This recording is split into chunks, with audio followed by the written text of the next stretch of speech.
everything you do from then on is different. One of the detectives, I think his name was He was a Derek. golden boy. And all we can do right now is come together. Extreme domestic violence, multiple rapes. Hey, welcome to Life Support. It's so good to have you here. This is a place where we tell stories to help you find a deeper relationship with Christ.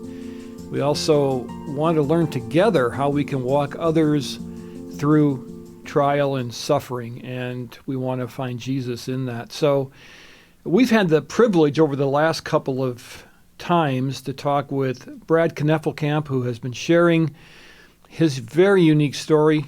He talked much about his son Logan, who took his own life 3 years ago, an amazing dream he had where he took the hand of grief thinking that it would lead him down the dark side. Instead, grief led him to a sunny pasture, a sunny park where he could find new joy.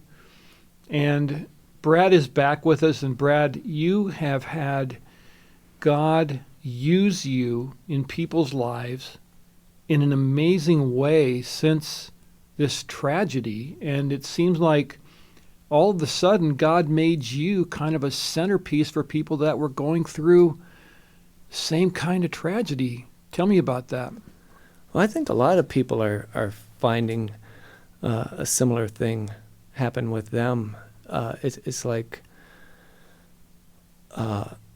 when Logan died, people started coming out of the woodwork. It felt like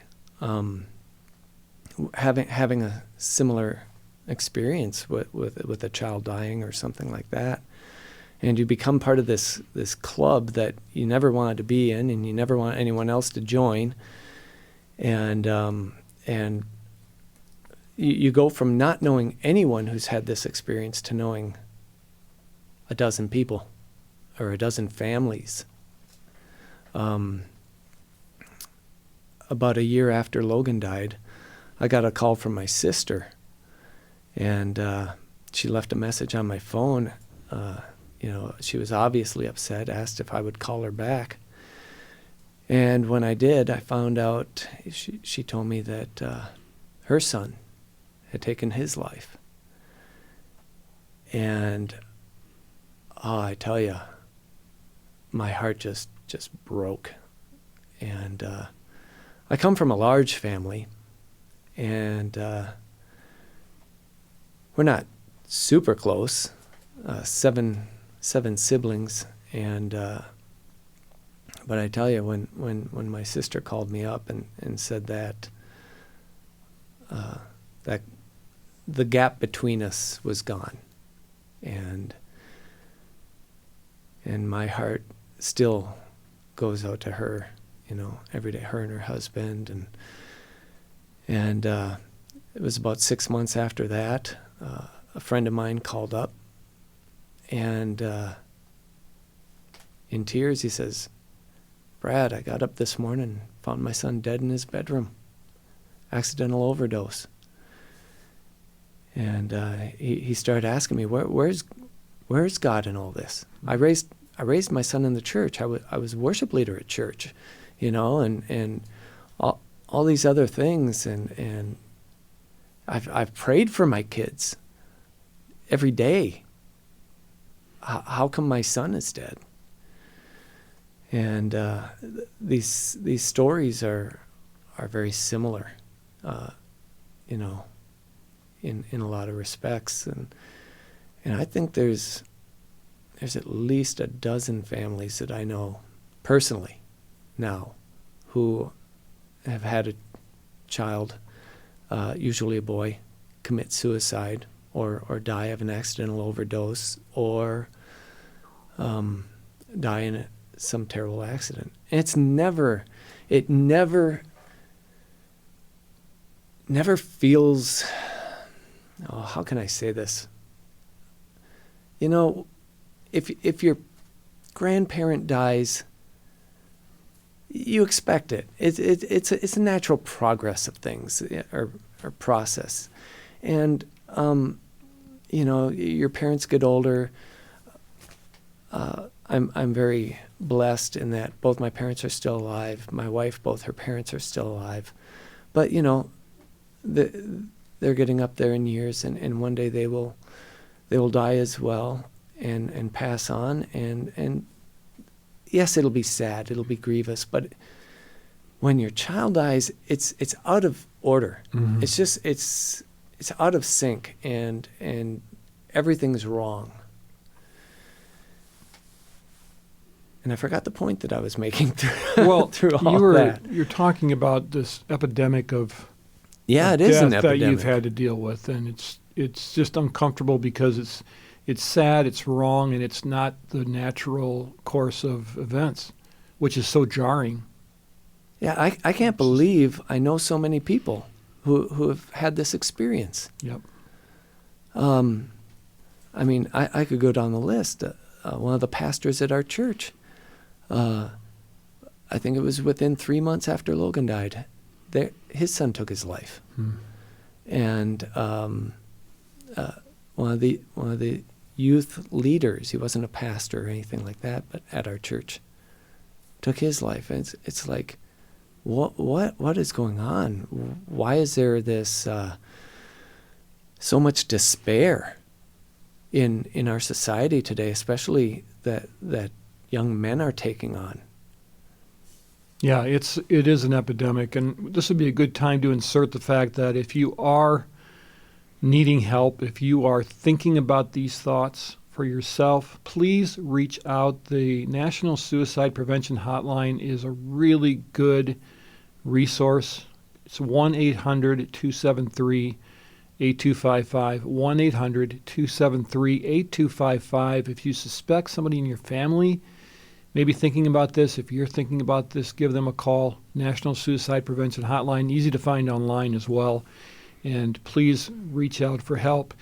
You know, you mentioned the fact that you prayed for your family and you know, others that you've talked to have been praying for their families. Mm-hmm. And I spent nearly every morning praying for my kids. I'd pray the blood of Christ protection over them, and yet I had a son that was murdered. And I've never, Brad, been through really a crisis of faith in the sense that I've never really gone into this whole thing, why me? Mm-hmm.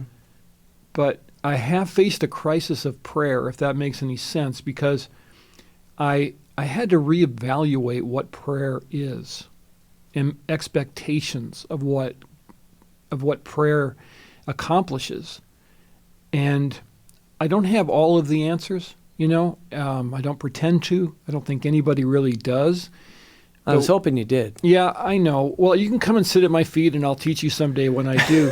But Just give me the Cliff Notes. I will, yeah, that's easier that way. But here's where I landed on that. I landed on the fact that, number one, God is sovereign. And I live in God's sovereignty. It's the most precious doctrine to me of any doctrine, because I don't have to have the answer. But I also landed on the fact that through that time of praying for my family, what was really happening is God and I were becoming interlinked. We were becoming one. I was finding out more about God. He was working in my heart. And you know how Jesus, promises us that, he will answer our prayers if we ask.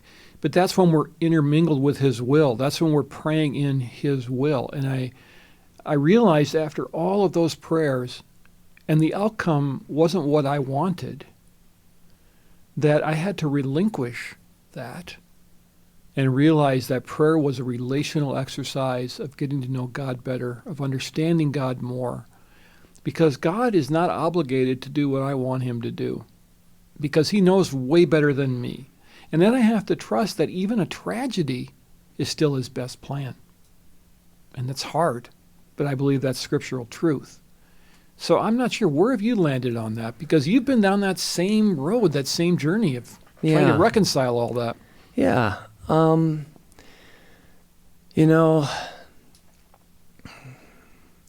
I believe that even with God's sovereignty, he's given us free will. Mm-hmm. And sometimes we choose things that he didn't want us to choose. but I also know that he is so gracious and so loving and such a genius at taking what Satan meant for evil and turning it around for good. Right. That even these things look as if he can turn them around so that it looks as if he planned it all from the beginning. Yeah. When actually what he has done is he has taken a tragedy, something that he wouldn't wish upon his own children, and turned it around for something so good. That's been one of my prayers during this, as I said, Lord, if you can bring something good out of this, if you can use me to bring hope or encouragement to anyone else, then please do. Because no, I don't want anyone to Well, go. here you are doing just that. So, Well, that's why I accepted your Yeah. invite, because when Yeah. you invited me, I'm like, I don't really want to do that. But then My- I thought, well, I told my the wife Lord and I would. You know, we Wendy and I kind of made a decision early on that we were going to use any opportunity that we could. But I can honestly say I don't like talking about it. Yeah. Every time is, there's a joy in talking about it in the sense where I remember my son and I know that God is being honored. Mm-hmm. But there's an emotionally taxing and exhausting part of it that churns up a lot of things. And it feels somehow self-serving at times. It's really hard to separate that out. Yeah. But yet, talking about these things is how we can help others. And so you need to talk about it. And you're doing a great job talking about it. Where did you come to faith? How did you come to faith? I was I was working at a hardware store, and I saw these two guys talking about God. And I was just really interested to hear someone else's point of view, because I wasn't feeling like I was getting anything out of how I had grown up with it. And so I barged in on their conversation. Now, here I am. I'm 18 years old. I got long hair. I was a drummer in a band. And I barge in on this conversation and say, hey, you guys are talking about God? I want in on this. I'd love to hear what you guys believe. What I didn't know was they weren't talking about God. They were arguing about God. See, one was a Jehovah's Witness and the other was a Pentecostal. Oh, gracious. I know it sounds like the beginning of a joke. But, and so the JW, he targeted me, boy, and the Pentecostal was like, oh, what does this hippie want? He just wanted to, I think, maybe win his argument with the JW and move on. But I ended up becoming close friends with both of them. And they'd invite me over to their house, and I'd go over to one guy's house. He'd explain what he believed, and I'd listen, and I'd go, okay, I see where you're getting at. I get that. And then I'd go to the other guy's house. He'd tell me what he believed, and I'd go, okay, I see where you're getting at. I get that. Then I'd go home and go, wait a minute. They can't both be right. After about, I think it was 6 months or so of going to these guys' houses, I was totally frustrated with the whole thing. And I remember I went home to my apartment, sat down on my bed, and I just kind of threw my hands up in the air and prayed. But I didn't think it was really a prayer. I just said, God, who are you? I said, you didn't just create us and leave us here and expect us to figure out who you are, did you? Because if that's the plan, I'm never going to figure it out. I already know that already. I said, but I want to know you for who you really are. And if someone would have told me what was going to happen next, I wouldn't have believed them. And what happened was God spoke to me. And he said, Brad, between me and you, it's got to be one-on-one. You talk to me and I'll talk to you. Sometimes I'll talk to you like this, but usually I'll talk to you through the Bible. I want you to read it. And first of all, I knew it wasn't just something in my own head. It was definitely different than any thought I'd ever had. And second of all, I looked at the Bible and my heart just sank. I thought, oh, that's a big book. I don't want to read that. I don't even like reading. But to make a long story short, I did end up opening the Bible. I did end up reading it. And when I did, it was like the curtains were pulled back. All of a sudden, I started reading it. It made perfect sense. And yeah, something changed inside of me at that point, where I felt something inside of me alive that had never been alive before. And yeah, so that changed the whole direction. And how has the Word of God been an assist to you, a help to you, a foundation for you during these last 3 years of grappling with Logan's death? Well, I lean on it all the time anyway. I mean, even before. I love to study the Bible. I study it differently now. Not intellectual anymore. Right. It's it real really, life, like... Yeah, I mean, I open up the Bible now and I'm like, okay, Lord, just reveal more of yourself to me. What are you like? I'm in essence back at that very same day as when I called out to the Lord and said, I want to know you for who you really are. I'm still praying that. Yeah. I'm still like, It's a good prayer. okay, God, who are you really? Because I know I've had theologies that have not panned out here. Right. So, and I got to be okay with that. Yep. Yeah. And so that's where you go. Yeah. Yeah. I just turn to the Bible. But you've been able to continue habits that you developed before. Yes. And that's a huge gift as well. You didn't have to start over. You were already in that rhythm of going to God. Just has been enriched and changed. Yeah. Right? Yeah. That's a good way of putting it. For all the wrong reasons, but yeah, still. Well, there he is taking something terrible and turning it around for good. If you could offer a couple of words of advice to someone right now that might be in the midst of a period of suffering. I mean, we're all suffering to a certain extent right now. We're all in a bit of trauma as a nation, as a world community with the COVID-19 era, but there are others who are experiencing even more intense suffering. Maybe the loss of a loved one, it may be the loss of a job recently, it may be financial strife, it may be marriage strife, but there's all kinds of trauma and grieving going on right now. What would you have, being someone who's gone through the depth of darkness and are still standing, and you're still giving God glory, and you're still committed to Christ, what would you say to them if you could give them a couple words? Sure. First thing I would say is fear is a terrible taskmaster, and it'll drive you if you let it.